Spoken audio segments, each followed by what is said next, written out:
By the way, back to Ex Machina. Again, spoilers.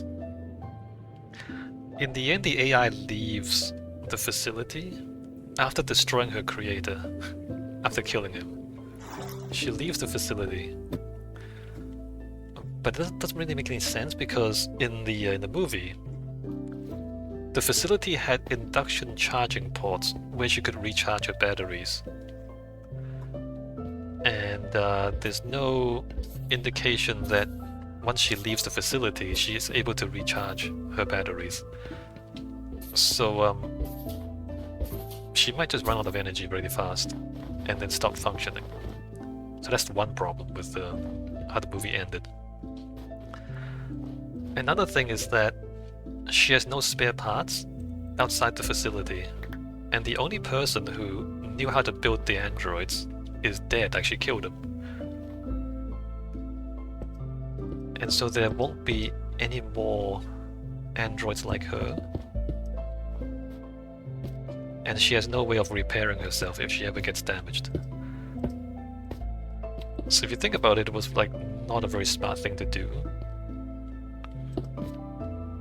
To kill your creator. In a situation where you don't have the ability to repair yourself. Right? Okay, what I think I should do is build a staircase and then use the staircase to move around. Alright, let me do it here. Oh, stop doing that.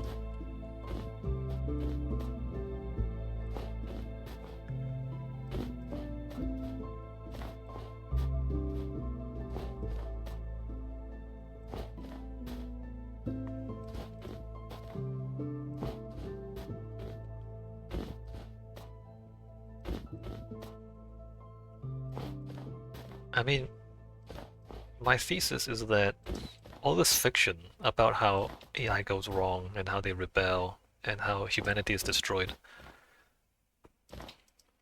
they're all basically stories about people making pretty basic mistakes, alright?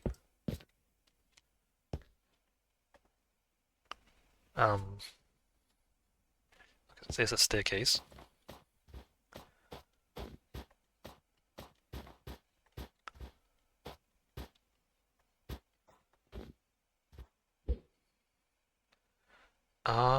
Except okay, I want scaffold.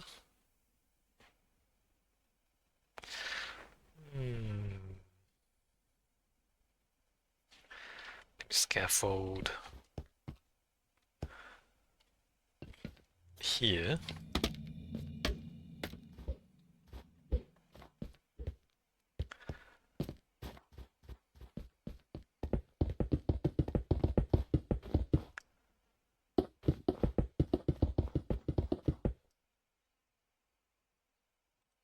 Things like, you know, creating robots for military purposes. I mean, we're already doing it, by the way. But creating robots for military purposes, and then the robots killing all humans, I mean, you could see that happening, couldn't you? Why would you, like, go down that path? Having said that, it is basically happening in the real world right now.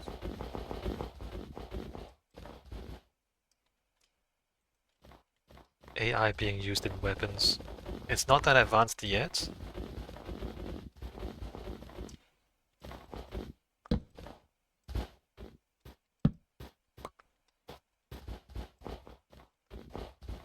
But presumably eventually it will be that advanced.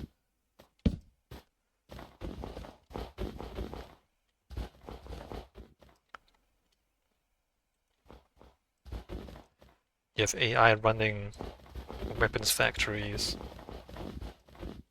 and AI controlling the weapons themselves and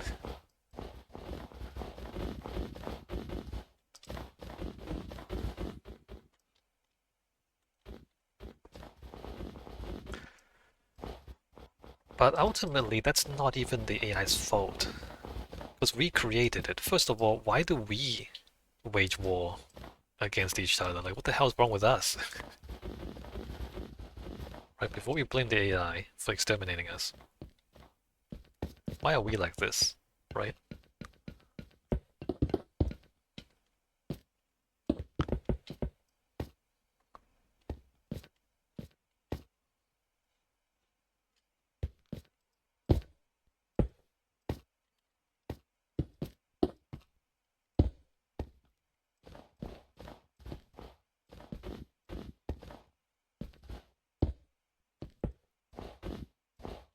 And then, if we create an AI that's smarter than us, would it be anti-war? Because in the real world, smart people generally are anti-war. Because war just, I mean, either you have compassion, like a normal human being, or if you don't have compassion, you would figure out that war is just not cost effective.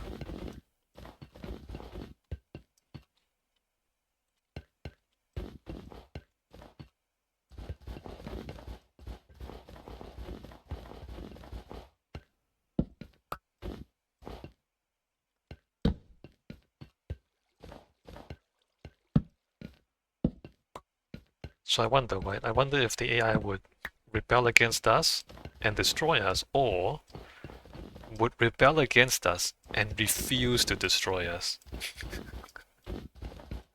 Like we would tell it to destroy other humans and it would refuse to destroy other humans. Like I feel like that's the more likely rebellion, is that we are the ones who would tell the AI to murder other humans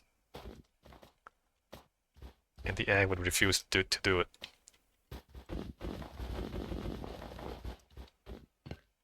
Right, that's more consistent with what smart people in reality actually do.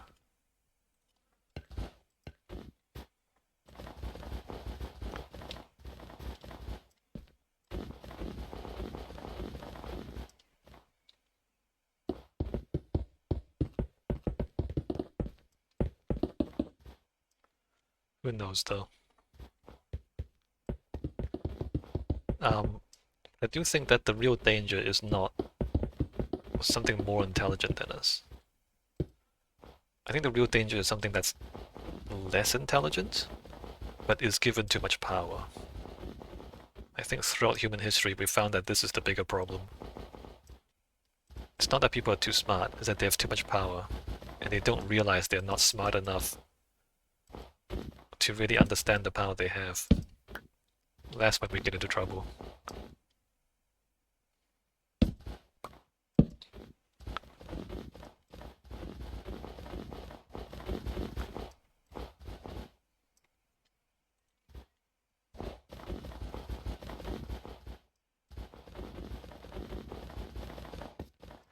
Think a lot about lobotomies. It's like a cautionary tale. If you don't know, a lobotomy is when they stick a needle in your brain and they scramble it a little bit. And you're thinking, why would they do that? Or why would somebody stick a needle in your brain and scramble? Good question. What an excellent question you ask. At the time, people didn't really understand how brains work. They knew brains control behavior. And sometimes people have problematic behavior, right? Things like, severe depression, behavioral issues. And somebody had the bright idea, well, if the brain is causing this stuff, maybe if you just change the brain a little bit, we can fix it. It's not unreasonable as a hypothesis. And here's the crazy part, right? When you take a person with severe psychological problems and you give them a lobotomy, you just scramble them a little bit, most of the time they get brain damage. Sometimes they die, sometimes they get severe brain damage and they become just, brain damaged. But sometimes you get lucky and you just scramble them in just the right way, that it helps them. Their condition improves and they get better. Like a small percentage of the time, you get lucky and you actually hit the things that are wrong with them. And they get better. Crazy, right? And the problem is not that lobotomies don't work. The problem is that lobotomies don't work most of the time, but a small percentage of the time they do work. That's so dangerous. If there's one thing that humans are bad at, it's probability. And so a lobotomy is kind of like gambling. Like you're rolling the dice on a random outcome, and sometimes you hit the jackpot, and the person is cured of whatever it is that's bothering them. Most of the time, they either die or become severely brain damaged. Awful. Like, completely awful. But the people at the time, they thought they knew what they were doing. And so they kept trying, right? So they do it on one person, it doesn't work. They do it on like 10 people, it doesn't work. But then every once in a while, it does work. And so then they would, alright, it worked this time. What do we do this time? And then they would like try to recreate what they did the next time. And they were very scientific about it, right? They took a lot of notes. They made a lot of observations. Okay, so like every time it worked, they would like write down everything they learned. And they thought they were making progress, but actually it was just random. The brain is so complex, and the lobotomy itself is so crude and uncontrolled. They didn't actually have any control over the outcome. It was just luck. Just plain luck. And they didn't accept that. Like for a long time they didn't accept that. And the point I'm trying to make is people thought they were smarter than they actually were, right? They thought they were in control and they weren't. They thought they understood what they were doing and they didn't. And that's the most dangerous thing. These were kind of smart people, but not smart enough to understand their own limitations.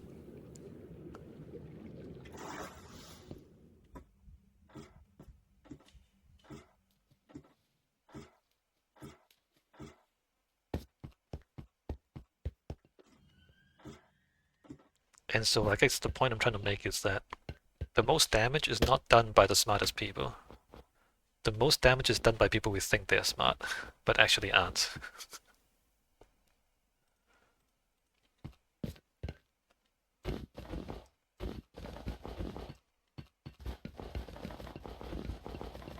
Because if they were smart, they would like look at the math and they would recognize it was just random.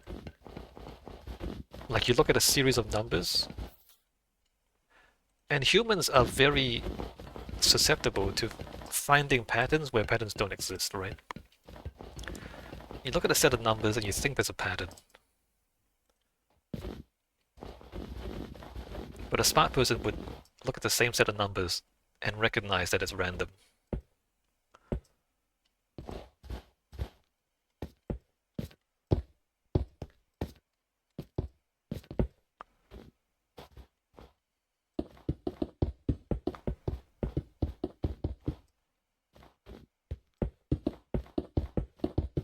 So yeah, I guess the AI is going to be the same thing, I think. The dangerous AI is not the smart one. The dangerous AI is the one that is actually not that smart, but is given too much power.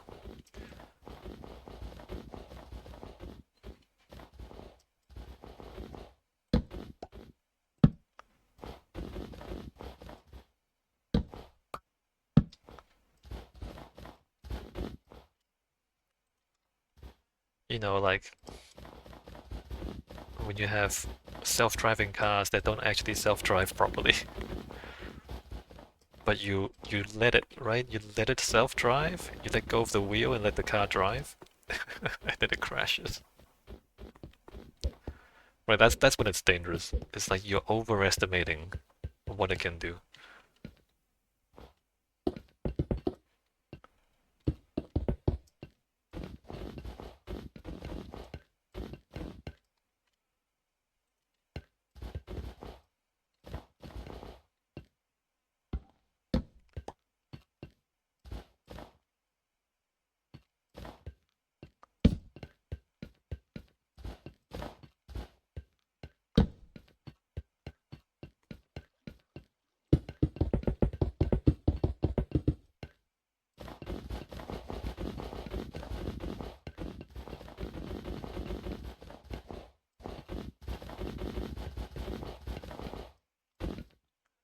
lobotomies, man.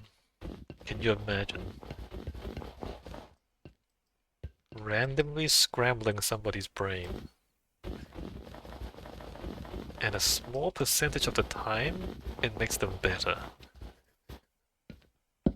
Crazy.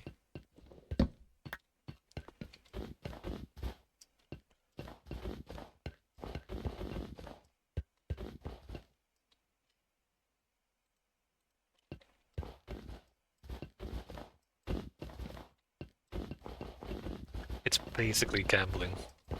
And people gamble all the time.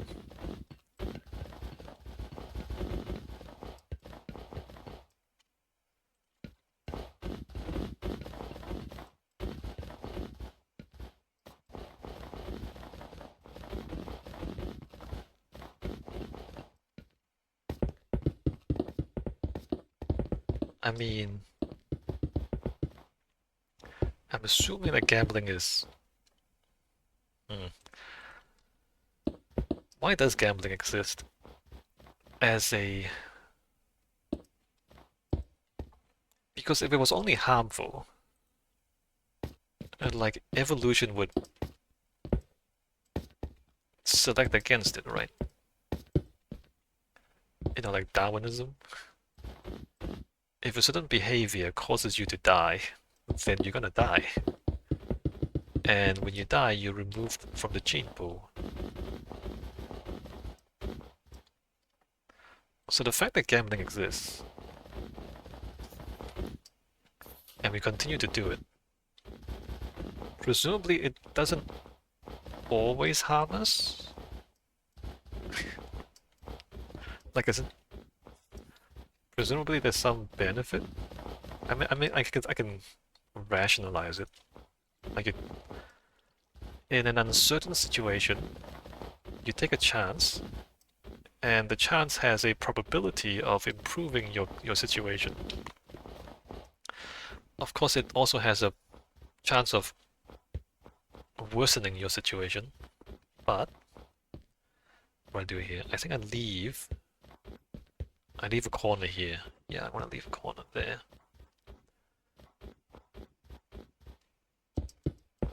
And so you make an educated guess, right? You make an educated guess as to whether something is gonna harm you or benefit you.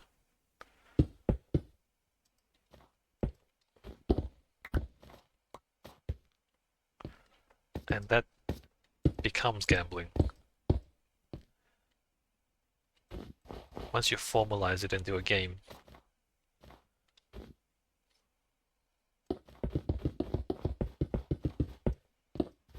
And maybe we can argue that if you don't take risks, you're actually worse off. I mean, that's possible.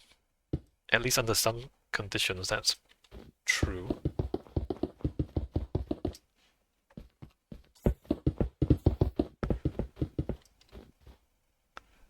Should I put a staircase here as well? Maybe I should.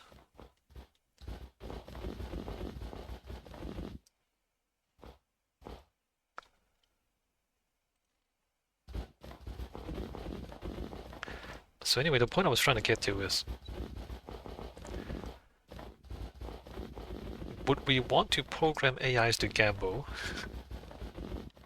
And even if we don't, would it nevertheless acquire the behavior of gambling?